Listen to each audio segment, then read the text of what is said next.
नमस्कार दर्शकों, मैं डॉक्टर हिया अग्रवाल नीलकंठ आईवीएफ जोधपुर से। आज हम बात करेंगे कि आईवीएफ ट्रीटमेंट की सक्सेस रेट क्या होती है और कैसे इसका हम जानकारी प्राप्त कर सकते हैं।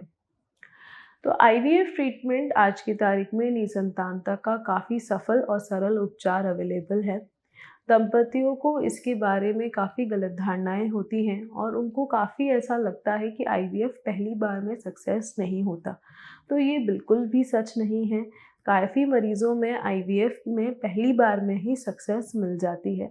आईवीएफ 100% सक्सेसफुल नहीं है, बट काफ़ी हद तक आजकल आधुनिक टेक्निक हो गई है जिससे इसकी सक्सेस पहली साइकिल में 60 से 65% तक हो सकती है।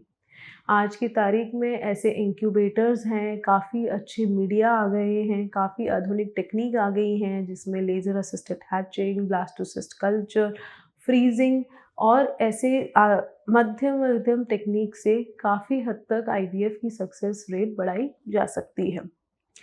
इंडिया में इसकी सक्सेस रेट और भी ज़्यादा बढ़ गई है क्योंकि आजकल डॉक्टर्स और एम्ब्रियोलॉजिस्ट दोनों की ही स्किल सेट भी बढ़ गए हैं और साथ साथ इनके जो इंजेक्शंस होते हैं, इनके मीडिया होते हैं, उन सब की अवेलेबिलिटी पूरी इंडिया में ही काफ़ी बढ़ गई है।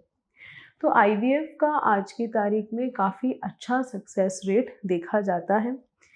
पहले आप जब भी आईवीएफ का सुझाव दिया जाए तो आपको सबसे पहले ये रिसर्च करनी चाहिए कि कौन सा सेंटर है जिसमें आईवीएफ को अच्छे तरीके से किया जा रहा है और उनकी क्या सक्सेस रेट है, क्योंकि डेफिनेटली आपकी आईवीएफ ट्रीटमेंट की सक्सेस आपके सेंटर के चयन में हेल्प करेगी और आप अगर अच्छे से चयन करते हैं तो डेफिनेटली सक्सेस होने के चांसेस बढ़ जाते हैं। आईवीएफ ट्रीटमेंट में एक बहुत बड़ा अंतर जो ये है कि आजकल दंपति इस ट्रीटमेंट को बिल्कुल लास्ट रिसॉर्ट नहीं समझते हैं और ये बहुत ही इम्पॉर्टेंट एस्पेक्ट है।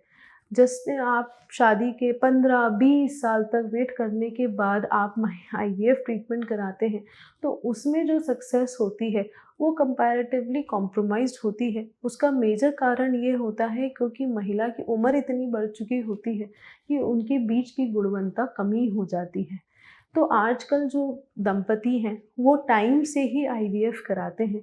प्राकृतिक रूप से 2 या 3 साल तक कोशिश करते हैं। उससे अगर बच्चा नहीं ठहरता है तो वो आईवीएफ का इलाज कराते हैं और उससे सक्सेसफुली संतान का सुख प्राप्त कर सकते हैं। तो ये बहुत ज़रूरी है कि हम ज़्यादा से ज़्यादा 15-20 साल तक प्राकृतिक रूप से कोशिश ना करें, क्योंकि उतनी कोशिश करने पर बहुत ही कम चांसेस होते हैं कि आपको प्राकृतिक रूप से प्रेगनेंसी की संभावना रहे। 5 साल के बाद 10 से 15% मरीज़ ही ऐसे होते हैं जो प्राकृतिक रूप से प्रेग्नेंट हो सकते हैं। 2 या 3 साल कोशिश करने के बाद आपको किसी फर्टिलिटी डॉक्टर को दिखाना चाहिए। वो आपको सारी जाँचें करते हैं। जाँचों करने के बाद ये डिसाइड करते हैं कि आपको नेचुरल ट्रीटमेंट, दवाइयों, गोलियों के इलाज से ट्रीटमेंट किया जा सकता है कि आपको स्ट्रेट अवे आईवीएफ की ज़रूरत है।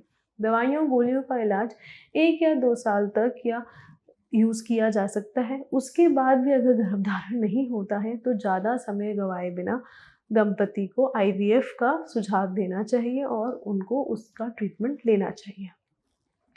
आज की तारीख में आईवीएफ काफ़ी सफल और काफ़ी अफोर्डेबल इलाज है और इसलिए दंपति को इसका जल्दी से जल्दी चयन करना चाहिए। अगर आपको आईवीएफ और आईवीएफ की सक्सेस रेट को लेकर या निसंतानता को लेकर कोई जानकारी चाहिए या कोई सवाल है तो आप नीचे दिए गए नंबर पर कॉल कर सकते हैं या हमारे सेंटर विजिट कर सकते हैं। धन्यवाद।